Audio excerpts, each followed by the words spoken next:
happens to our physiology when our psychology is off? What happens when our mind is angry? What happens to the physical body? So on this, I have made this is a pendulum. So we have two options here. We have anger, or we can swing over here to patience. And occasionally we're centered.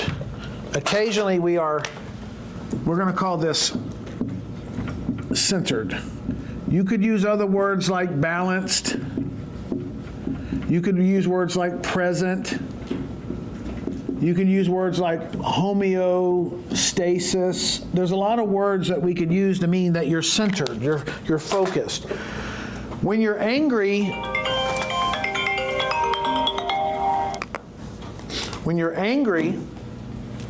this is what happens. Depends on how angry you are. Let's say this is 1% angry, and this is 100% angry. This is extreme, this is minimal.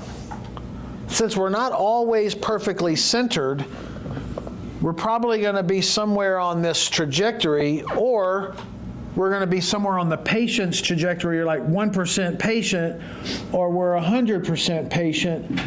And most of the time throughout the day, depending on the event, we're swaying back and forth. Some days we're more patient, other days we're more angry. That's just called life. Now, when you say, I'm praying for patience, that means you have anger of some sort. Because why would you pray for patience? So just know, when you pray for patience, you're giving off the vibration that you're angry.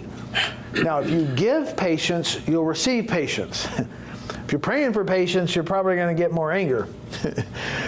But, so here's what I want you to see. Let's say that you're out on the freeway, and someone pulls out in front of you, and that really lights you up because there was no one else in the other lane. They had all day. There was nobody behind you. They could have waited, but they didn't. So that really got you fired up. So you're now 3% angry. And then there's a wreck. And now you really are angry because you're late. So now you're about 20% angry. And then you get to work and the computer doesn't work. So now you're 30% angry. It used to be me at corporate. And then, so let's just say you have built up your anger quite a bit. Well, here's what happens. As your mind perceives anger, it goes into a sympathetic response, which is a fight or flight response. Your fight or flight chemicals kick in. That's adrenaline. We talk about testosterone. We're talking about chemicals that get us prepared to fight or run or freeze. So depending on the ratio of perception depends on the ratio of chemistry that's dumped into your blood, which is dependent on how you respond. So as we go up this way, blood pressure goes, increased blood pressure, increased pulse, increased sugar in the blood, increased heart rate. All these processes, increased breath, your digestive system, it shuts down. So when you're angry, you get decreased digestion, you get decreased creation, your hormones go weird ways. Things happen to your body when you're angry. And we wonder where disease comes from. Disease comes from too much chemistry out here. So your ratio of perception determines your ratio of chemistry that gets dumped in your blood. Medicine, we call it disease. But in natural health care, we go, oh, you have too much of a negative vibration, which is dumping too much chemistry. When you go read patients, what happens is you do the reverse. You start, as the more patient you become, you start dumping chemicals in the body like oxytocin and serotonin instead of cortisol and adrenaline and testosterone. And then this starts to balance this out. This starts to fix the heart rate, improves digestion, because now you're in a different system. You're in a parasympathetic, which is the rest and digest and create system.